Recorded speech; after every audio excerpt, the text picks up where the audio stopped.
여러분, 역사상 가장 지혜로운 왕이 누구냐고 물으면 대부분의 사람들이 이 이름을 떠올립니다. 솔로몬. 신이 직접 지혜를 선물했다는 왕. 황금 성전을 지었고 스바 여왕이 그 지혜의 감탄에 찾아왔으며 세계 역사상 가장 부유한 군주 중 하나였습니다. 그런데 이 완벽해 보이는 왕의 이야기에는 아무도 제대로 말해주지 않는 뒷부분이 있습니다. 솔로몬은 말년에 완전히 무너졌습니다. 신을 배신했고 나라를 망하게 했으며 그가 죽고 나서 이스라엘은 두 동강이 났습니다. 지혜의 왕이 어쩌다 이 지경이 됐을까요? 오늘 우리는 솔로몬의 화려한 시작부터 충격적인 끝까지 모두 따라가 봅니다. 그리고 그 끝에서 우리는 아주 불편한 질문을 마주하게 될 겁니다. 지혜를 가진 사람이 왜 가장 어리석은 선택을 했는가? 시작합니다. 솔로몬을 이해하려면 그의 아버지 다윗을 먼저 알아야 합니다. 다윗은 이스라엘 역사에서 가장 위대한 왕으로 불립니다. 목동 출신으로 시작해 이스라엘을 통일하고 예루살렘을 수도로 삼았습니다. 블레셋의 장수 골리앗을 돌팔매 하나로 쓰러뜨린 그 이야기 한 번쯤 들어보셨을 겁니다. 하지만 다윗도 완벽한 왕은 아니었습니다. 부하 장수의 아내 바세바를 탐하고 그 부하를 전쟁터 최전방에 보내 죽게 만들었습니다. 신은 다윗의 죄를 용서했지만 그 대가로 다윗의 집안에 끊임없는 비극이 찾아왔습니다. 그런데 솔로몬은 바로 그 바세바의 아들입니다.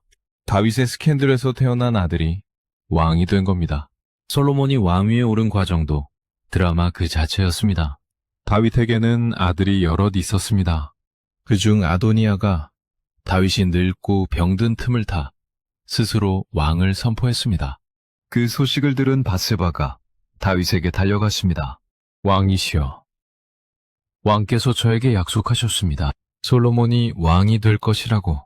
다윗은 즉시 솔로몬에게 왕위를 넘겼습니다. 아도니아의 쿠데타는 하루 만에 실패로 끝났습니다. 왕이 된 솔로몬은 첫 번째로 중요한 일을 합니다. 기브온이라는 곳에서 신에게 제사를 드렸는데 그날 밤 꿈에 신이 나타납니다. 그리고 말합니다. 내가 내게 무엇을 줄고 원하는 것을 구하라. 이 장면을 상상해 보십시오. 지금 막 왕이 된 젊은이에게 신이 나타나 뭐든 줄 수 있다고 합니다. 여러분이라면 뭘 구하겠습니까? 건강? 돈? 권력? 솔로몬은 이렇게 답했습니다. 제게 지혜를 주십시오. 이 많은 백성을 다스릴 수 있는 분별하는 마음을요. 신이 기뻐했습니다. 네가 장수도 부도 원수의 죽음도 구하지 않고 지혜를 구했으니 내가 지혜뿐만 아니라 구하지 않은 것들도 주겠다. 이것이 솔로몬의 시작이었습니다. 솔로몬의 지혜가 얼마나 대단했는지 보여주는 유명한 이야기가 있습니다. 두 여인이 한 아이를 두고 서로 자기 아이라고 다투며 왕 앞에 왔습니다. 솔로몬이 말했습니다. 칼을 가져오라. 이 아이를 반으로 나눠 두 여인에게 반씩 주겠다. 한 여인이 외쳤습니다. 안 됩니다. 차라리 저 여인에게 주십시오. 죽이지만 마십시오. 다른 여인은 말했습니다. 반씩 나누는 것이 좋겠습니다. 솔로몬이 판결했습니다. 살리려 한 여인이 진짜 어머니다. 아이를 그 여인에게 주라. 온 이스라엘이 이 소식을 듣고 왕을 경외했습니다. 신이 그에게 지혜를 주셨음을 알았기 때문입니다.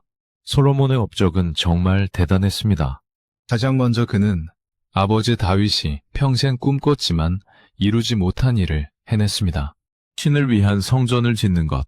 7년에 걸쳐 완성된 솔로몬 성전은 당시 세계의 불가사의 중 하나였습니다. 레바논에서 백향목을 가져오고 페니키아의 장인을 고용하고 금과 은으로 내부를 장식했습니다.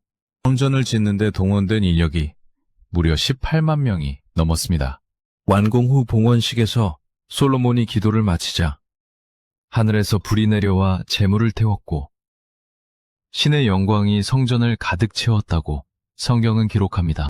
성전뿐만이 아니었습니다. 솔로몬은 예루살렘 전체를 화려하게 건설했습니다. 왕궁을 지었고 도시 성벽을 쌓았으며 항구를 건설해 해상 무역을 시작했습니다. 이집트, 아라비아, 아프리카와 교역하며 엄청난 부를 축적했습니다. 성경은 솔로몬이 해마다 받은 금의 무게가 666달란트였다고 기록합니다. 현대 가치로 환산하면 수십조 원에 달하는 금액입니다. 솔로몬의 재위 기간. 이스라엘은 역사상 가장 부유하고 강력한 나라였습니다. 솔로몬의 명성은 국경을 넘었습니다. 그 유명한 스바 여왕 이야기가 있습니다. 지금의 에티오피아 또는 예멘으로 추정되는 스바 나라의 여왕이 솔로몬의 지혜와 명성을 듣고 직접 확인하러 예루살렘을 찾아왔습니다. 낙타의 향품과 금과 보석을 잔뜩 싣고요. 여왕은 솔로몬에게 어려운 질문들을 쏟아냈습니다. 솔로몬이 모두 거뜬히 답했습니다. 스바 여왕이 감탄했습니다. 내가 고국에서 당신의 지혜에 대한 말을 들었는데 실제로 와보니 그 절반도 못 들었군요. 당신의 지혜와 번영이 내가 들은 소문을 훨씬 뛰어넘습니다. 이것이 솔로몬 전성기의 모습이었습니다. 그런데 바로 여기서부터 솔로몬의 이야기가 이상해지기 시작합니다. 성경은 솔로몬에 대해 아주 불편한 기록을 남깁니다. 솔로몬에게는 후궁이 700명, 첩이 300명 있었습니다. 합치면 1000명의 여인입니다. 이 숫자가 단순한 왕의 사치를 의미하는 게 아닙니다. 당시 왕들은 외교적 동맹을 맺을 때 상대국 공주와 결혼하는 방식을 썼습니다. 솔로몬의 1000명 여인은 1000개의 외교 관계를 의미하기도 합니다. 실제로 성경은 솔로몬이 이집트 왕 파라오의 딸과 결혼했다고 기록합니다. 이것은 당시 이스라엘의 놀라운 외교적 위상을 보여주는 겁니다. 하지만 문제가 여기서 생깁니다. 그 여인들이 이방의 신들을 섬기는 자들이었다는 겁니다. 모압의 신 그모스, 암몬의 신 몰렉, 시돈의 여신 아스다롯. 처음에 솔로몬은 그 여인들의 신앙을 존중하는 차원에서 그들이 제사를 드릴 수 있는 산당을 지어줬습니다. 예루살렘 동쪽 올리브산에 이방 신들의 신전을 세운 겁니다. 신이 가장 싫어하는 일이 다른 신을 섬기는 것이었는데 솔로몬은 바로 그 행위를 자기 손으로 했습니다. 성경은 아주 직접적으로 기록합니다. 솔로몬이 늙을 때 그의 여인들이 그의 마음을 돌려 다른 신들을 따르게 하였다. 그의 마음이 그의 아버지 다윗의 마음과 같지 아니하여 그의 하나님 여호와 앞에 온전하지 못했다. 지혜의 왕이 가장 어리석은 선택을 한 겁니다. 여인들 때문에 신을 배신했습니다. 신이 진노했습니다. 솔로몬에게 2번이나 경고했음에도 불구하고 솔로몬이 돌이키지 않자 신이 심판을 선언합니다. 내가 반드시 이 나라를 내게서 빼앗아 네 신하에게 주겠다. 그러나 네 아버지 다윗을 생각해서 네 살아있는 동안은 하지 않겠다. 네 아들 때 하겠다. 지혜로운 솔로몬이 자초한 심판이었습니다. 그러자 솔로몬의 전성기가 끝나고 사면에서 적들이 일어나기 시작했습니다.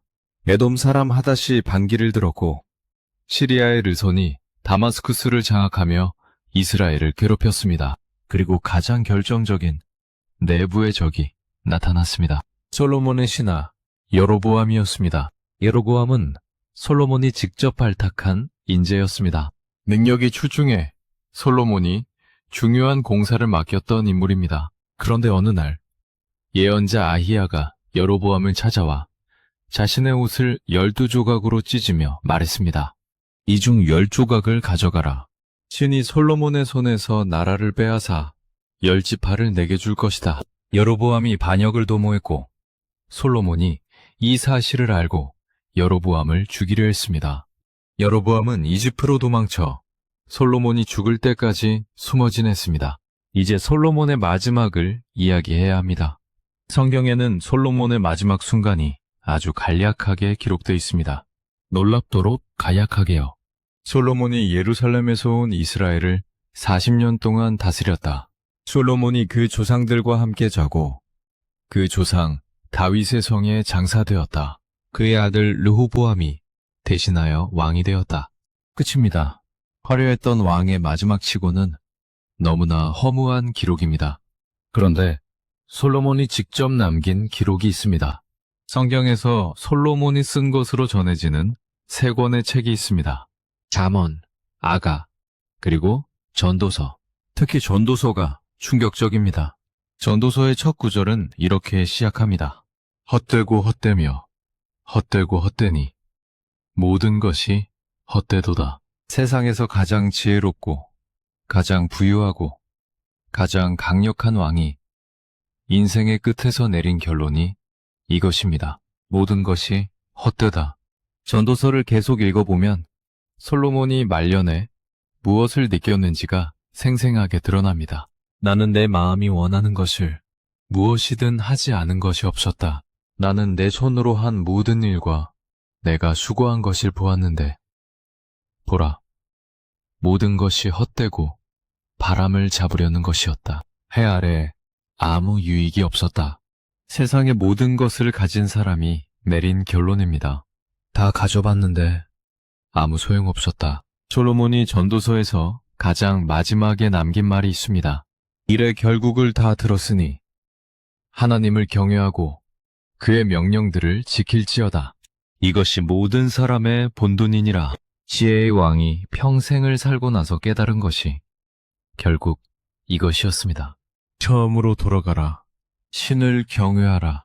하지만 이 깨달음은 너무 늦었습니다. 솔로몬이 죽고 나서 신의 심판이 정확하게 실행됩니다. 그의 아들 르호보암이 왕이 됐을 때 백성들이 찾아왔습니다. 당신의 아버지가 우리에게 무거운 멍에를 메웠습니다. 그것을 가볍게 해주십시오. 그러면 우리가 당신을 섬기겠습니다.